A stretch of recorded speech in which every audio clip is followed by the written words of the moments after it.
Welcome to the Grind to Greatness podcast, where we dive deep into the world of relentless determination, hard work, and unwavering dedication to help you unlock your full potential. We're your hosts, Jonathan and Joseph, and your mentors along this journey to greatness. Each week, we'll bring you inspiring stories, expert insights, and practical tips where we've turned our dreams into reality through sheer grit and resilience. Whether you're looking to excel in your career, improve your health and well-being, or simply level up in life, this podcast is your go-to source for strategies, motivation, and the mindset needed to achieve personal excellence. What's going on, everybody, and welcome back to another episode of The Grind to Greatness. This episode is brought to you by Facts Over Fads Nutrition. Stop chasing quick fixes that don't work and don't last, and start getting real, sustainable results and habits with Facts Over Fads Nutrition. Our coaches assess your needs from calories to macros, considering your health, allergies, and preferences. We build your programs based on your unique requirements that continuously get better as you grow with us and as you grow with your coach. Our customized meal plans, workouts, and coaching will get you real success. Enjoy a user-friendly app, 24/7 communication, and a one-stop shop to log all of your nutrition, workouts, and progress with Facts Over Fads. Let's optimize your health today. Head to factsoverfads.com to get signed up. Mr. Jonathan, welcome back, my brother. What's up, my man? Good intro. Thank you. I've been practicing in the mirror, as always. Putting in my 10,000 hours. I was headed over here today, and the topic, you and I both listen and watch a bunch of motivational compilations and stuff like that. But what I was listening to, it struck home with my coaches this weekend. So, we came out with a holiday shirt, like a holiday logo for Facts Over Fads. And when I asked my coaches for feedback on coaching things like nutrition tactics, how to help a client, workouts, business ideas, yada, yada, yada, it's like crickets, bro. Oh, yeah, that looks good. That's like all the feedback I'll get. This logo created a shitstorm of feedback. They had all the feedback. I don't like this. I don't like that. Change this, change that, blah, blah. I was like, first of all, I'm not a marketer. I'm not a logo designer. So the shit you're asking for, like, fucking go pay thousands of dollars and have someone build that logo for you, right? I'm fucking in Canva by myself. Like, you know what I mean? And so I literally was like, I said, I can't get y'all to participate when it comes down to actual business stuff. But the moment I bring up a fucking t-shirt, everyone is an expert. I was like, make it make sense. I was like, y'all are sabotaging yourself. Like, the shit you care about is sabotaging yourself. And like sabotaging your business and sabotaging your focus and sabotaging just the direction you want. Who fucking cares about it? Was like a t-shirt. It was wild. It was like, well, people are going to wear it and they're going to represent our brand. And I was like, you don't even represent the brand. You don't even wear Facts Over Fads shit. You don't make zero Facts Over Fads posts. Like, what are you worried about? Yeah. Like, the only person who should be worried about the logo and the brand is me. Because I'm the only one who posts about Facts Over Fads. Everyone else gets to post about, like, just work with me as a nutrition coach. Yeah. And then the funnel is Facts Over Fads, right? And so I was like, why do y'all have all of this feedback on shit that doesn't matter? This is self-sabotage. You're so focused on shit that doesn't matter that it's like, you wonder why your business isn't growing. It reminds me of how excited when starting business, you're excited about because it's easy. It's an easier focus to focus on. That's true. When you get into business, you're excited about the logo, you're excited about the brand, you're excited about all these simplified things because it makes you feel like you're doing something towards business. And the reality is nobody gives a fuck what your company's called. Nobody cares what brand colors you have. Nobody cares about your stupid logo. Like, at the end of the day, nobody really cares. That doesn't bring in dollars, right? But we use it as a thing to kind of keep us motivated in that moment. The feel good is like this instant gratification that it's an easy choice, and when I make that easy choice, I feel better about myself, but that it has no value to it, right? Because it doesn't take any extra effort to tell you, oh, I don't like that logo. I don't like the Santa hat on the brain. Yeah. Right? It was wild. It's just very easy, but when it comes to you don't have to be competent to see that. In terms of business, Now it's going to require you to show your competence. Yeah. How many hours have you put it in on learning to get better? Because then when you ask for feedback, there's nothing for anybody to say because they know behind closed doors they didn't put in the work to be able to answer that question. Yeah, it's if you're a leader, it's always a delicate like balance, like a dichotomy, right? Of like, how do I be really stern and strict with y'all, but also not like completely crush your spirits, right? So, because not everyone's like us. And I always tell people like, I wish I could find another me, like in my business, right? I wish I have another coach that's like just like me. You won't, because they're building their own shit. Which is tough, right? So, but it's like just from like a mentality standpoint, like if someone could come to me and really like just fucking be blunt, direct, straightforward, here's what I need you to do, go do it, or you didn't do it, I asked you to do it, you didn't do it, like I would love that. But when I go to coaches, I'm like, hey, I asked you to get 10 sales last month, like you didn't get 10 sales. Oh, I had so much going on, and I had this, and oh, you're so mean. Well, like, shouldn't I get a pass? Or they start to positively compare themselves to trainers doing worse than them. Yeah. Well, I got 8, they only got 6. I'm like, I asked you to get 10. That had nothing to do with their 6. It had everything to do with your 10.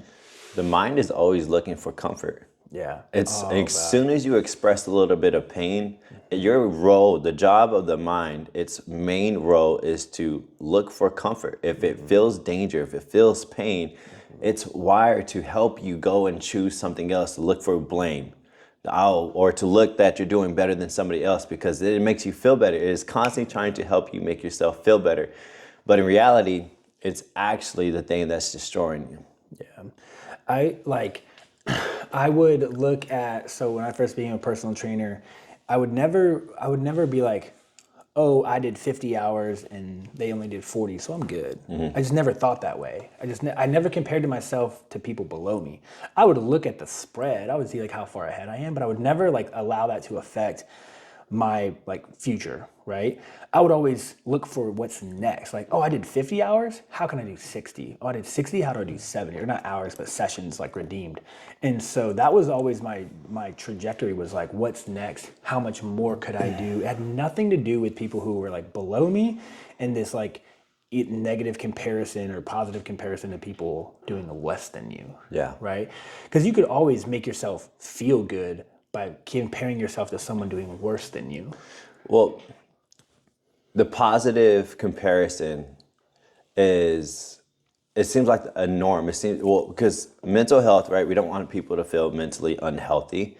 And so we preach positivity. We preach, don't feel this way. I don't preach But that. it's almost the exact opposite. And the only reason that I understand this is because my main goal when I turned 27 was find the winners.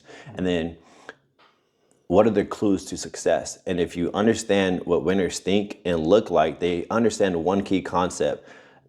They don't use positivity. They use negativity to keep them driving, all of them. And if they feel like they're winning, they'll find a way to make them feel like the underdog again, because that drives the push to get better. And for everyone else, if everyone is screaming positivity, you don't want to be like everyone else because you're going to get what everyone else gets, which is average. And so that's what I tell my athletes all the time. Listen, if everyone is doing this, that's probably not where we want to be. All right, find the winners. It's easy, study them. When you're winning, you find a way to be the underdog again. Yeah. You find a way because you're winning right now, but here's a good way to do it. Who are you competing against? Average people. Now, why are you happy about competing versus average people? That's no. Who's winning out of them? Right. Oh yeah, they're kicking your ass. Okay, good. Let's go. Let's go compete. And I think like, again, we compare ourselves, well, I'm doing better than ... whoever that person. I'm doing better than I was 5 years ago. I'm doing better than I'm doing better than my neighbors. I'm doing better than maybe some coworkers. I'm doing better than, and it gives this, it like eases the reins, and I fucking hate it. Yeah. Like I've just never, and we're gonna talk about self-sabotage here in a second, but like I've never like what are the word I'm looking for? Like boasted my chest because I was doing better than somebody else. Like it's never been a gratifying feeling to know that like I like beat someone. Like it's never brought me gratification in a way that like I took a step back or I slowed myself down. Like, oh, I beat you. Like imagine if I was like comparing myself to some random trainer on Facebook and I was like, oh, you make 50,000 a year. I make 300 a year. I'm good. Like I just took a step back. That was my comparison. Like that doesn't make any sense. I look at my income or my clients and I say, I got 350 clients. How do I get 400? I got 400 clients. How do I get 450? It has nothing to do with anyone around me, honestly. Well, I think the evolution of progressing, you fall in love. Well, you start to understand one key concept. If you aren't constantly trying to progress, then you're dying. Right. You don't feel good about yourself, right? When things aren't moving in the direction you want, nobody feels good. Like they know, but then when they lay down and they put their head on their pillow at night, they know. Like that's where you get to sit with yourself. And that's where people don't want to be at night, alone in their thoughts. During the day, they're fine. They're distracted by all the distractions and immediate pleasures that they can get to numb the pain of why they aren't where they're trying to go. But everybody at the end of the night, when they lay their head down, they know exactly the things that they're not doing, right? Right. And if you look at yourself in the mirror, you'll have to understand one day that that person that you're facing is your biggest enemy. Like that person right there, nobody has control over your life. It is you and all the fucked up decisions, they're the micro decisions every single time, every single day that you're making that are destroying your life. It's those things. Yeah. Right there. They're micro. Which brings us into our topic today of self-sabotage. And I want to open it up with a quote from Mel Robbins, who is an entrepreneur, motivator, inspirer, very successful female. But she got really famous off of this clip that just said, no one's coming. No one's coming to save you. No one's coming to make you exercise. No one's coming to turn the TV off. Yeah. No one's coming to apply for that job for you. Like, no one's coming, right? And I think once you realize, like, it's all on you, and you and I have a really great relationship with extreme ownership, but most people don't. Yeah. Right. And so time. it's easy for you, like, no one's coming. I'm like, well, no shit. Like, that's common sense. But other people will be like, oh, like it's really eye-opening for someone to be like, hey, if you want this to get done, if you want this to happen, you have to go do it. Stop waiting for the perfect time, the perfect person, the perfect atmosphere, the perfect environment, the perfect finances, the perfect schedule, the perfect this, the perfect, because it's not coming. And it will never come. And being in the fitness industry, you've heard it probably more times than I have, but like, when people are like, I'm gonna start when I have a little bit more free time, or I'll start at the new year, or I'll start when work slows down, or I'll start when it's always when life gets better, when my routine gets better. It's self-sabotage. It's literally you trying to convince yourself that something magical is gonna happen in the next 2, 3, 4 months, and your life is just gonna open up. And you're gonna have all the freedom and availability to do whatever it is that you should be doing right the fuck now. Yeah. And I think that's what bothers me most about, in my world, I see a lot of it with cancellations. Not on the front end, because people just kind of like sign up. They don't even like talk to us to sign up anymore, but on cancellations. And it's, life's just too busy. I just can't focus. Or it's holidays, so it's not a good time. Or like whatever the case may be. And it's just this self-sabotage, man, that fucking, it's good and bad, right? So I think we live in this world, which is really funny, right? But we live in this world where we want people to do better and be better, right? Like our jobs are about getting people better. This podcast is about getting people better. But then at the end of the day, like when you look around, you're like, gosh, it's so easy to be great. It's so easy to excel nowadays because so many people are self-sabotaging themselves with negative talk, negative outlooks on life, not willing to put in the work. Yeah. It is so easy to stand out nowadays. And so it's this weird, like It's the truest statement ever. only because of there's one trait, and I love it. Tom Brady like said it, and it made a clip go viral. You don't have to be talented or gifted. You just have to be what other people aren't, which is consistent. Oh, okay, yeah. Which is it is the most insane thing in the world that to be great, you just have to do the small daily actions over a long period of time. And for the normal mind, I think there has to be an evolution. People have to start self-developing, because then you'll start finding out the nuggets. You'll start finding out the winning traits. You'll start finding out the winning formulas. You have to get the exposure, right? And I think most people just aren't getting this information. And so what happens is they think they have to do the big things. They think they have to go all out, and the brain doesn't work that way. I became a mental performance coach for one specific reason. I wanted to understand the brain, behavioral psychology. How does it work? How do you get people to move and take action without falling off? Because I just started chewing on the thought. It was like every single year, the new year is coming. Everybody sets goals, but why do only less than 10% people actually achieve those goals every single year? And when you look at it, people use the same goal every single year for decades. And they never move the needle. Mm-hmm. And I was like, what is that? Like, why? And I just started chewing on it. And I was like, I got to solve this problem, which is why I started developing and going into behavioral psychology. And the mind wants the reward of you doing a lot of heavy work. Yeah. But the mind can't handle that much resistance. Yeah. Anything great, any successful person can always go back to lifting weights like Arnold. You start with the bar. That's what you can lift. Mm-hmm. And then you progressively add weight over time. It's how you get strong. You progressively add weight over time. That means you have the bar. Cool. Next week, we'll do a bar and 5 pounds on each side. Mm-hmm. Awesome. You did it. Great. Next week, you do the bar and 5 pounds, and then maybe some halves on each side. Yeah. Right? And this progressive overload, it keeps the mind in this little winning state. You're making small changes, but it's compounding over a long period of time versus the people, I'm just going to put 2 big plates and I did it. Yeah. Oh yeah. And then you're going to try to put another 2 big plates, and then you fail, you break an arm, you tear a muscle. And that's why the mind can't handle it, because it's a muscle and you're just putting too much load on your weak muscle. Your mind's a muscle, and you have to treat it as such. You have to feed it the right information. You have to load it properly. You don't just put 2 plates on your mind and expect it can do some crazy shit, but not long periods of time. And that's where success is at. Mm-hmm. You can do great things 4 to 6 weeks, but after that is when the numbers drop dramatically. It's because you did too fucking much. Yeah. Progressive. And I think let the big crazy things help motivate you. Again, I always use the example of when a mom can lift a car off of her kid, right? In a fight or flight experience, right? I can't then go be like, okay, mom, you lifted the car yesterday, lift the car again today. It's not gonna happen. There's no life or death situation, kid's not under the car, yada, yada, yada. But if you take that scenario and say, oh my goodness, you were so strong, you were able to lift the car, and the car is just an analogy, it could be anything.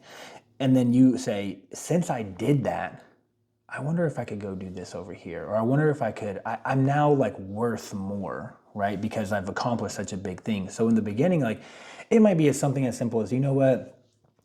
I'm gonna try to run a mile. And I haven't ran a mile in fucking 10 years. Mm-hmm. And you stumble and trip and fall and walk and crawl, but you finish the mile. That's a pretty big accomplishment, right?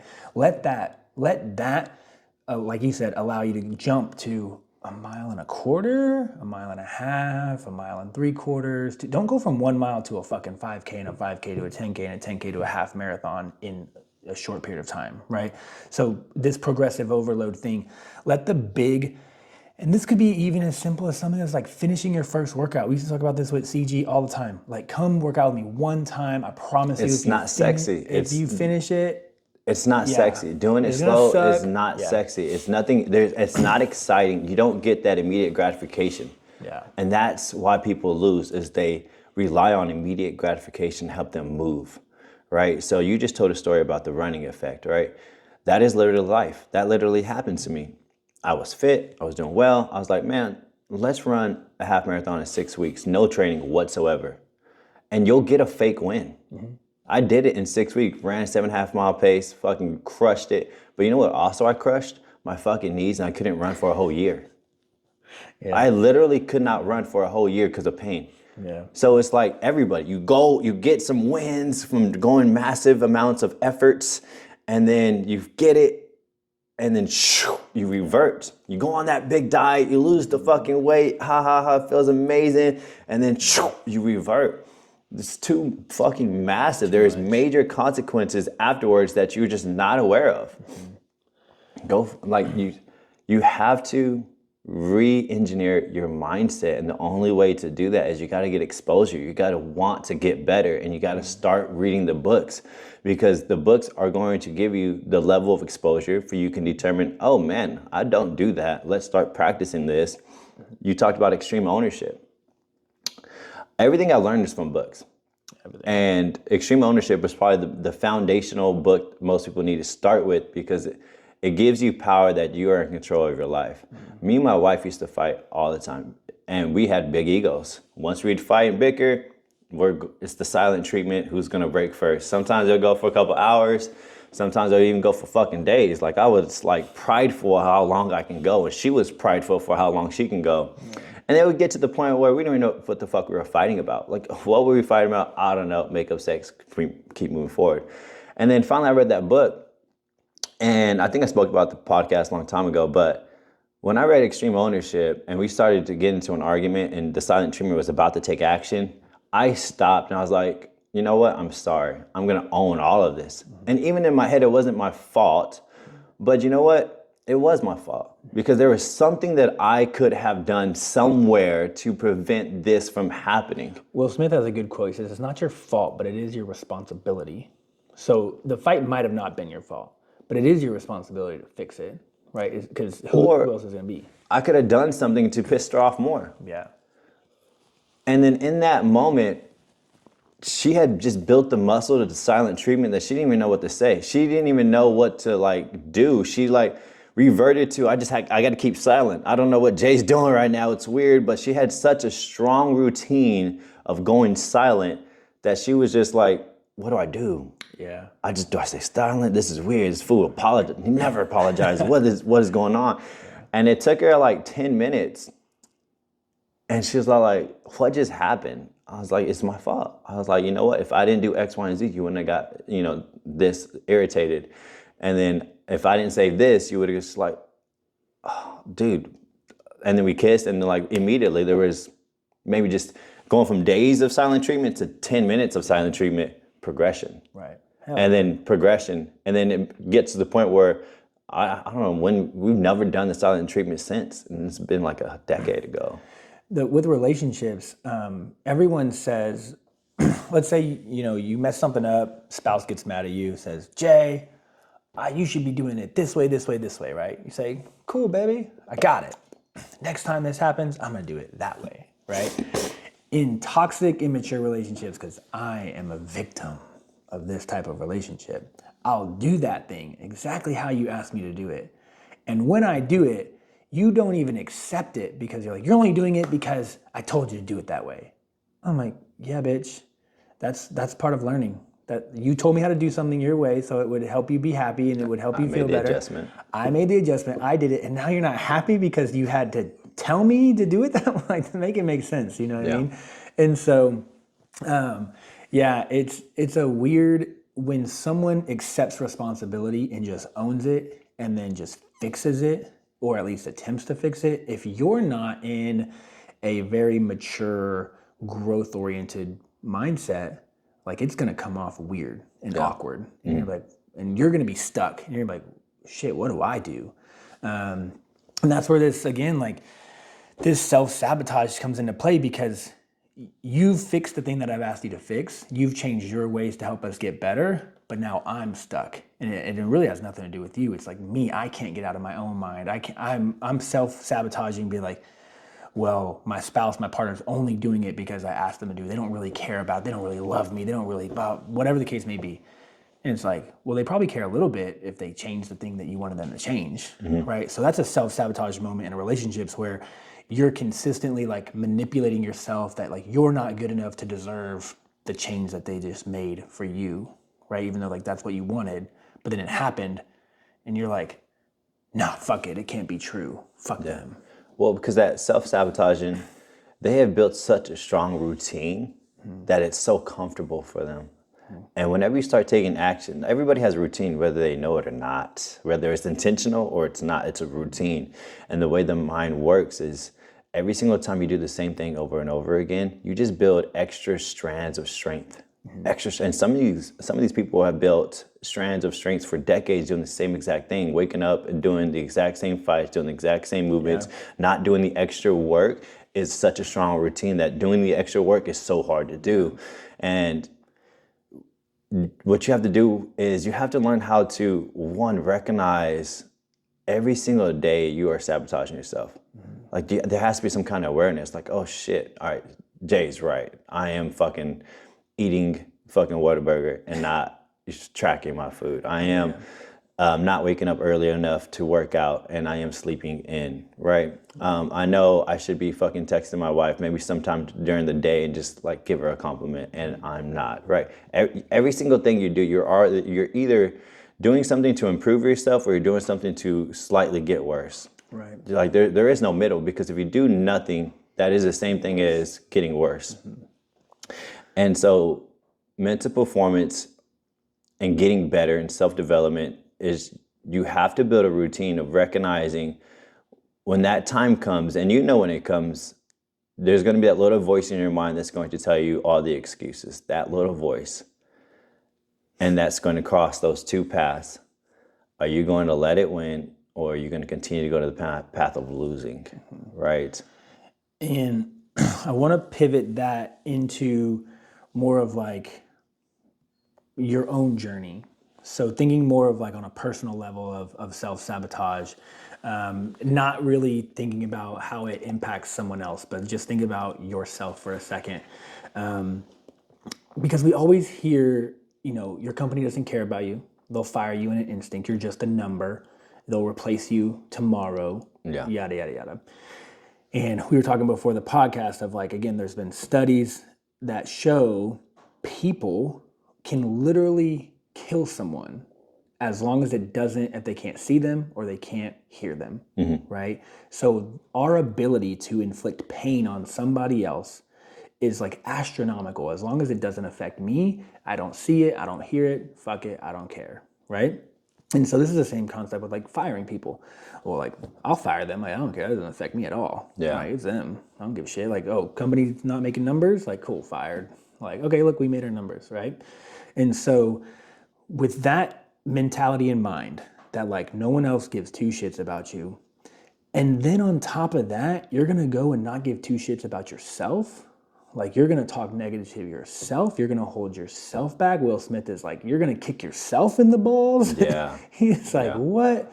And so Andrew Tate said, you need to put yourself in a better position. You cannot let your own mind betray you. And I know we've talked a little bit, you talk about like that doubt, what we call it, like imposter syndrome, right? It's like, I don't know enough, I'm not good enough, I'm not this, blah, blah, blah. And so I wanna lean into that from a personal level. Again, it has nothing to do with anything else except your own journey. Not another person, not money, not anything, just your own journey. Where do you think someone who struggles with that type of mindset, self-sabotage, self-betrayal, holding themselves back, thinking they're not good enough, thinking they don't know enough, thinking it's going to be too hard, where do they start? How do you start? Where do you begin? You start with a small win. You start with a small goal. You start with one small goal. You identify, what should I be doing that I'm not doing currently? And everybody knows what that is. Like, everybody knows what that is.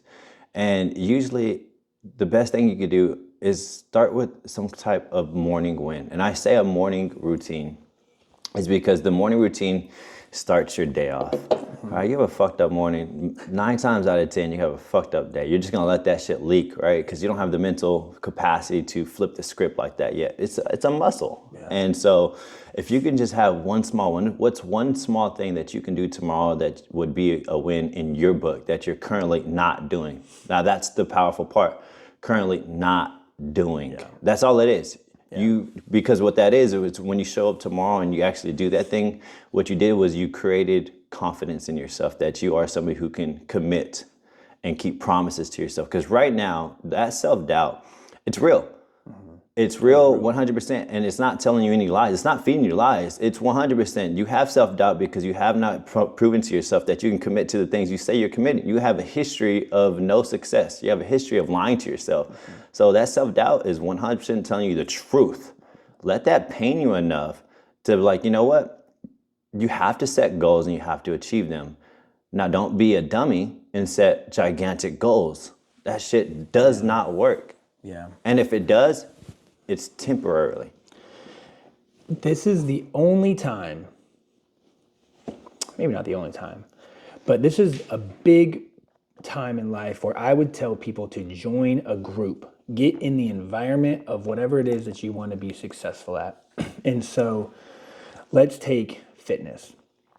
If you struggle to wake up and work out, join a group that wakes up every morning and works out early. Right? Join that group, become part of that group. Let them help hold you accountable. Because if you're just like, I'm going to go to the gym by myself at 5 a.m., like no one's there waiting for me. No one's expecting me. I got no friends. I'm going to work out by myself. It's much easier for you to hit the snooze button. Yeah. You know, or join a weight loss group. There's tons of weight loss communities on Facebook. Just search weight loss. And there's so many groups that pop up. And this is why Facts Over Fads, is not why we created it, but Facts Over Fads has an active client group. All of our active clients are in a group. So if you need to get in there and vent and ask for feedback and ask for advice, and I tell my clients all the time, they're like, Joseph, let's take coffee. I don't drink coffee. So like I have to have my coffee. I normally mix it with like creamers and milks and blah, blah, blah, but I like have to have it. What do I do? Yeah. And I'm like, I don't know. I don't drink coffee. So go into the Facebook group and ask them, because other people also like coffee and they've figured out a way to be successful and not have this fucking 1,000-calorie coffee that you're used to. Yeah. And so go ask them.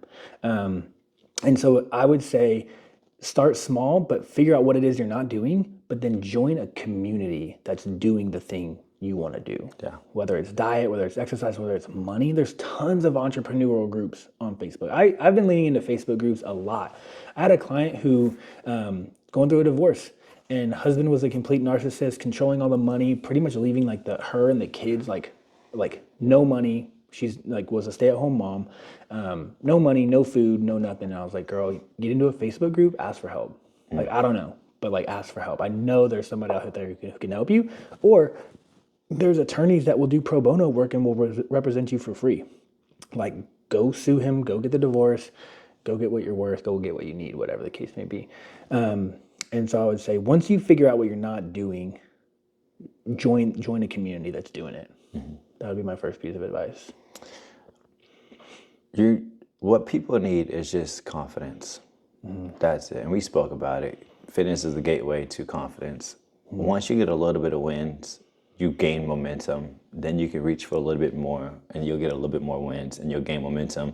But somewhere down the line is you have to re-engineer the way you look at wins and not become outcome driven, and you have to become input driven. That means my wins aren't if I lost the weight. My wins is, did I stick to my daily routine? Did I stick to what I control? Yeah. And I think the more you can have control over your mind and your feelings, the better off you're going to be, because you can never control the outcome. And then when you lay and you attach your belief, you attach, what's the word I'm trying to say, who you are to that outcome, you're going to be very inconsistent and very in your emotions. And then if you let your emotions dictate your actions, you're going to want to search for comfort during those hard times, which you don't want to move. Yeah. And so, but if you can attach who you are to your actions, now you're in control. I do have control over my actions, and that makes me confident because I know I can do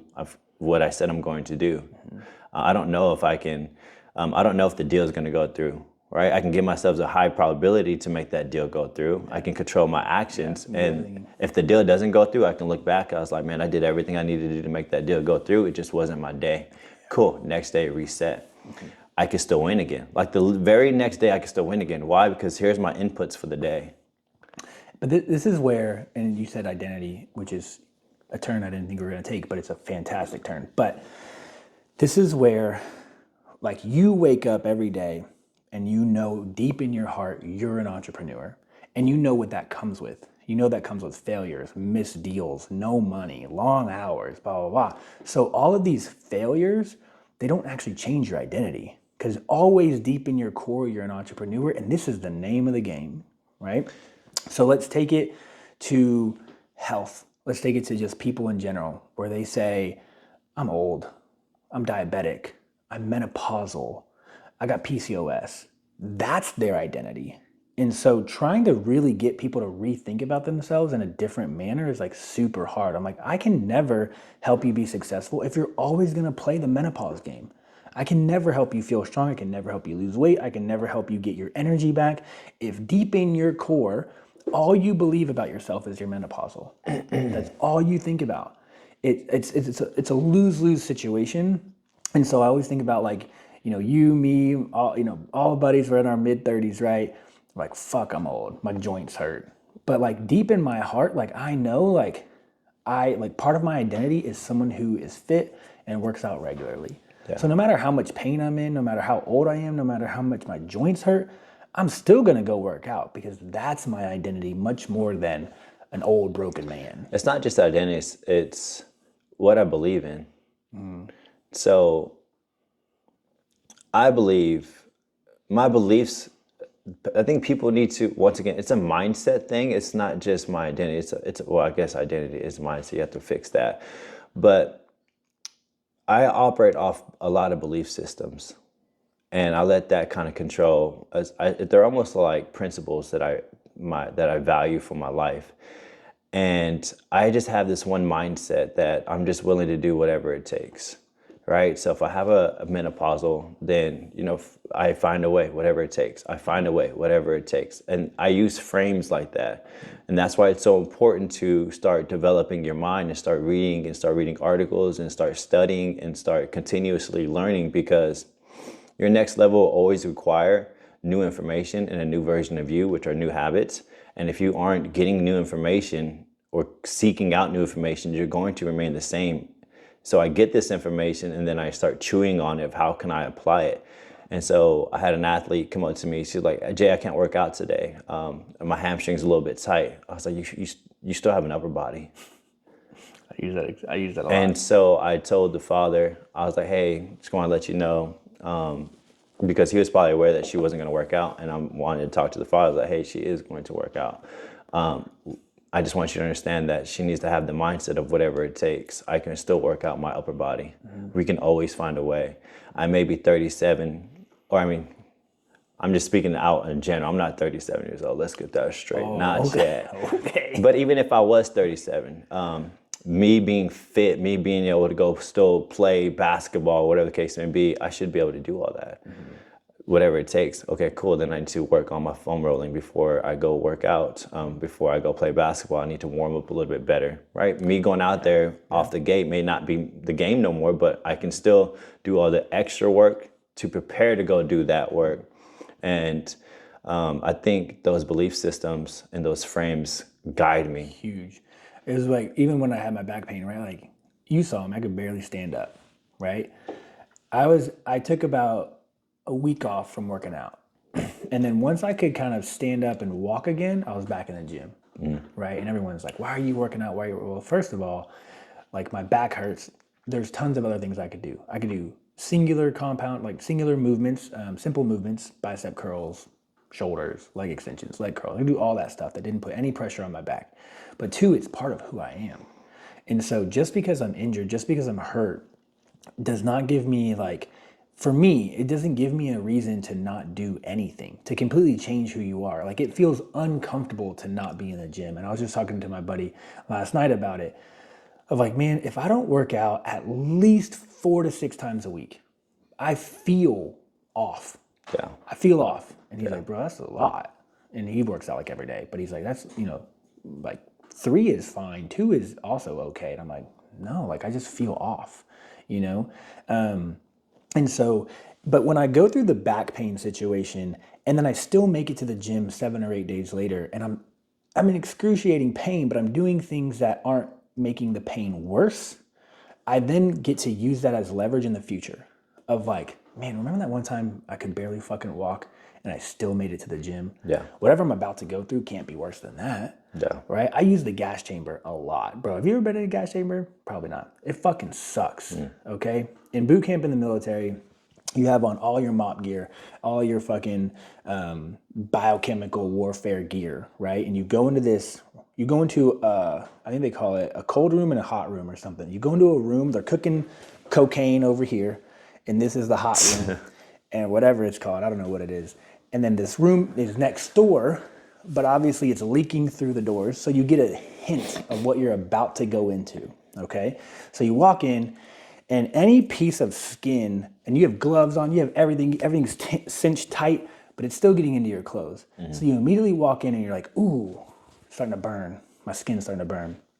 And you know what's about to come because you have to walk in the hot room. Yeah. And you're like, fuck. And you get into the room where they're cooking the cocaine, cooking the crack, whatever it is. And it's like the worst sunburn you've ever had. And you have a gas mask on still, okay? So this is just a physical pain. This is just this chemical is hitting your body and you're on fire.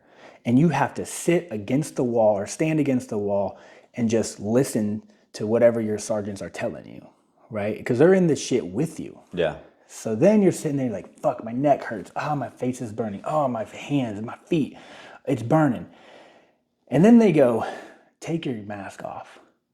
And you're like, motherfucker. And everyone has to take their mask off. Yeah. And time doesn't start until the last person has their mask off. And not only do you have to take your mask off, you have to put your mask in your little mask pouch on your leg.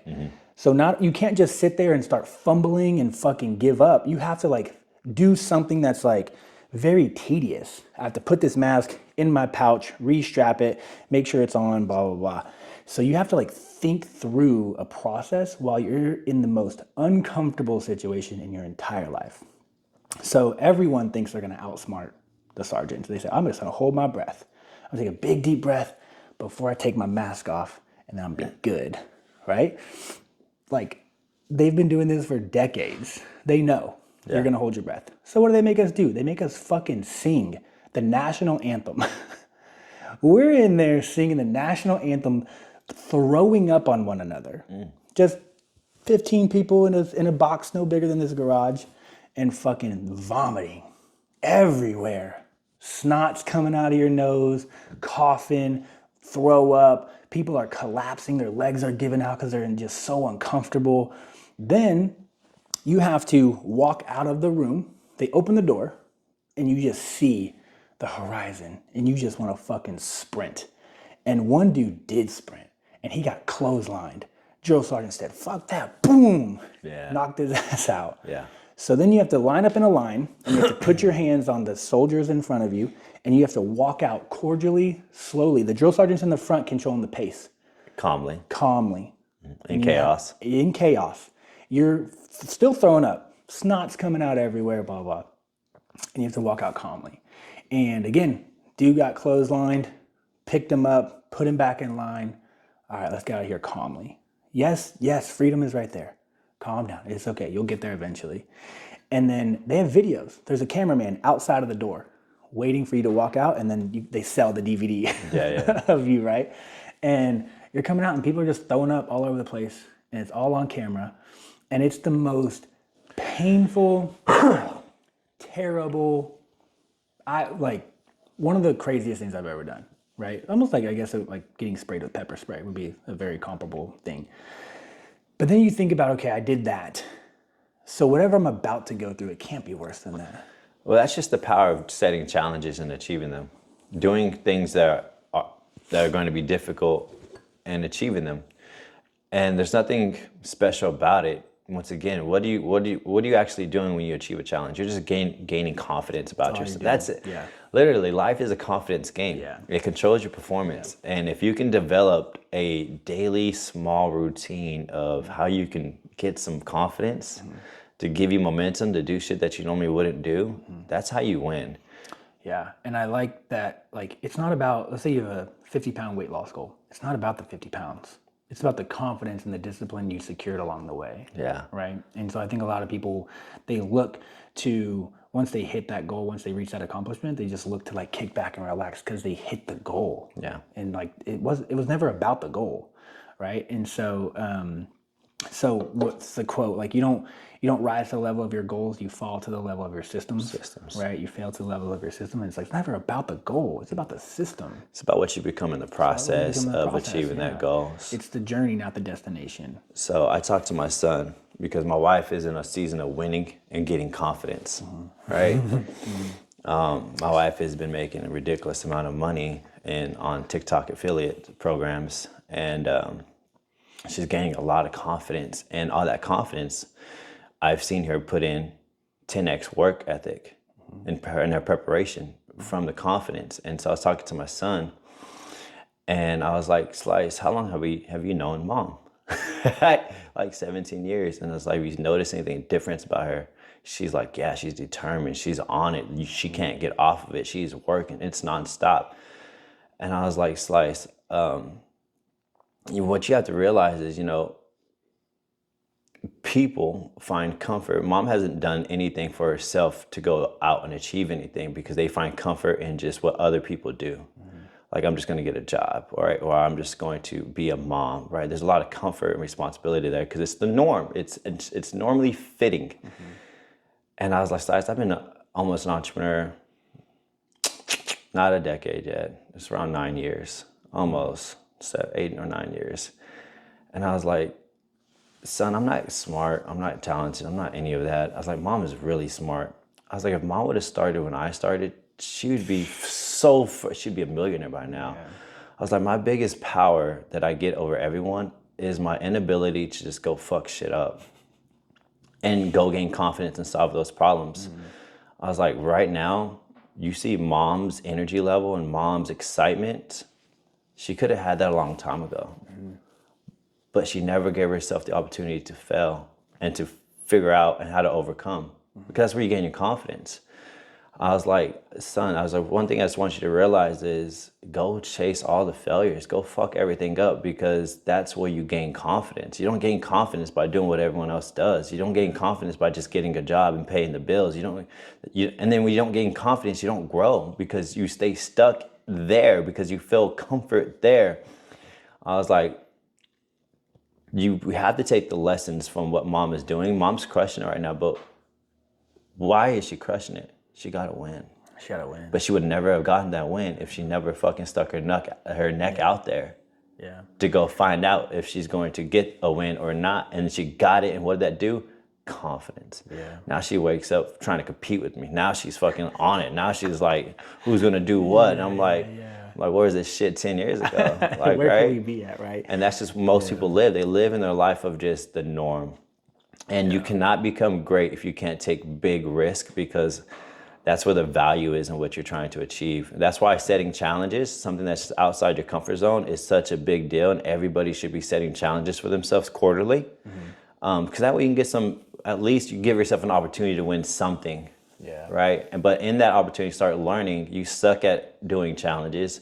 How can you get better at doing these challenges? Well, then you start getting the feedback of, I have to set smaller fucking goals. And then I have to start focusing on the inputs. And then that becomes the wins. And then you get momentum. And then you become fucking unstoppable. Yeah. And go ahead. I wanted to end on that quote of fear is not a stop sign. It says, fear of failure, rejection, or imperfection will always exist. Successful people feel fear too. They just don't let it dictate their choices. Act despite of fear. You'll be surprised of what you're capable of. I think successful people just view the definition of things differently.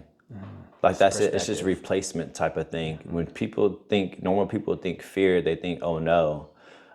When I think fear, I'm like, okay, I probably should do that because where growth is. That means fear now means to me that I'm excited about something. Okay, I fear something. Okay, cool. Let's get excited about something because you know what, man, that's where the growth is. We just view it differently. People see adversity. I see, oh my gosh, this is the advantage to get ahead. All right, they're running. I can go in and get stronger. People see risk, and I see opportunity. Right, and it's just you just view things. You just give things different definitions. And I think that's what makes successful people different, is their ability to see things differently than other people. And it's literally the opposite. Yeah. It's almost the opposite. Yeah. It is the opposite, which is why it doesn't make sense. Success doesn't make sense. It's like living in the opposite world, the upside down world.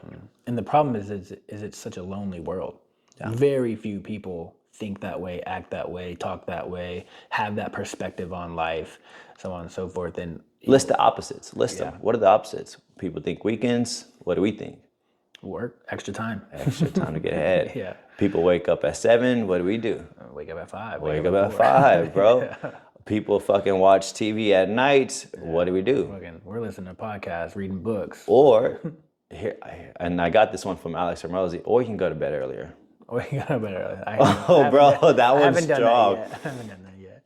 Because I have to use that one because I wake up at 3. So I can't fuck around at night because I have to stay outside. But we just do the opposite. Literally, that's it. And that's what God, who is I? Oh, I was talking to my client, Michelle Walsh. Shout out, she's a coach in Tennessee. And I was talking to her about subscriptions, and she was like, Joseph, what subscriptions do you have? Like at home, like Netflix, blah blah. And I was like, I don't have any. I have 0 subscriptions at the house. I have 0 cable. I've got internet. I got 1 TV. I don't have a TV in my room. And I don't spend any time upstairs, and that's where the TV's at. I'm either in my office working or I'm downstairs eating, sleeping, going to bed. That's it, right? And so she was like, she was just thrown off. She was like, you don't have Netflix? You don't have ESPN Plus? She was like, you don't like sports? I was like, oh, I love sports. I was like, but I also love to be successful. And I know that sports are gonna pull me off track. I said, I love sports so much that if we go out to dinner at a restaurant and there's sports on the TV, I'm not paying you attention. I'm like this. I'm like staring at the TV. I'm like mesmerized because I haven't watched it in so long. And so I was like, I'm sorry, but if we're out to eat, we're on a date or whatever, I'm probably not paying attention to you because I'm so mesmerized by the TV. Yeah. And I was like, that is why I don't have it in my house. You create an environment of less distractions. Tons. Why put all these distractions in? And I think the biggest distractions are just the people that you're hanging around with. I don't hang out with anybody except for you. I know. I don't hang out with anybody who isn't on the mission of achieving great things. I just love being around people who have a deep sense of impact on others. And if you have that, you'll never run out of motivation. Yeah. Every day is an opportunity to get better, to help others. Yeah, I love it. Let's put a quick recap because we actually talked about a lot. We always do, because it all leaks. I mean, that's something for us to get better at, 100%. But it just all fucking leaks. It's leaks together. But we started the podcast out talking about focus, putting your energy and focus into the thing that you truly want to get better at. I use the example of my coaches not paying attention to their coaching and their business growth, but paying more attention and having more emotions into a fucking t-shirt and a logo, which is a complete waste of time. Then we pivoted and we segued into ownership, of kind of accepting ownership and how that mindset shift can make other people uncomfortable if they're not ready to grow and mature. And then we kind of got to our topic of self-sabotage and realizing no one's coming, and that if everyone is out to get you and you're just a number in the world, the only person you really have in your corner is yourself. Yeah. And so if you're negative self-talking to yourself and everyone else is a negative outlook on you as well, or at least holding you back, like you just said, like the people you hang out with, if they're holding you back and you're holding yourself back, like how do you expect to be successful? Yeah. And so again, fear is not a stop sign. Nobody is coming. Do it scared, do it tired, do it whatever, just do it. And then get small wins. Very small wins, because your mind likes that. Yeah. It's a muscle. Yep. Don't put two plates on the bar. Little 5s. Put the 5s. Yeah. And eventually over 2 years, you'll have 2 plates. Yep. I love it. But I don't want to wait 2 years. Wait. Wait. Because you're going to try to jump the gun and you're going to fucking burn out. And you're never going to get it. So just wait. Yep. I love it. All right, man. As always, don't work to keep up. Work to separate.